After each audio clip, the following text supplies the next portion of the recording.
बातमी रत्नागिरीमधून। रत्नागिरीमध्ये जोरदार पावसाला सुरुवात झालेली आहे। रत्नागिरी जिल्ह्याला आज पावसाचा रेड अलर्ट जारी करण्यात आलेला आहे। गेल्या काही दिवसांपासून रत्नागिरी आणि वेगवेगळ्या भागांमध्ये जिल्ह्यामधल्या वेगवेगळ्या भागात गावांमध्ये मुसळधार पाऊस कोसळतोय। याचा आढावा घेतलेला आहे आमच्या प्रतिनिधींनी, पाहूयात।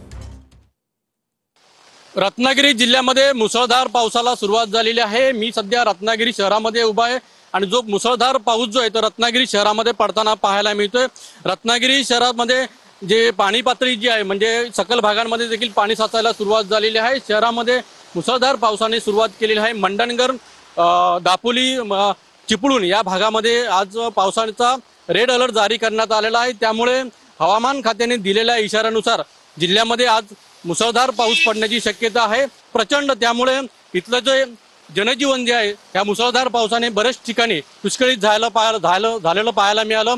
जिल्ह्यामध्ये आतापर्यंत 31 लाखाचं नुकसान जे आहे ते झालेलं पाहायला मिळतं। त्यामुळे रत्नागिरी जिल्ह्यामध्ये पडत असलेला हा मुसळधार पाऊस मात्र इथल्या नागरिकांचं मात्र जनजीवन विस्कळीत करतोय, हे मात्र नक्की आहे। कॅमेरामॅन समित गजनेसह अनंत पाताडे, TV9 मराठी, सिंधुदुर्ग।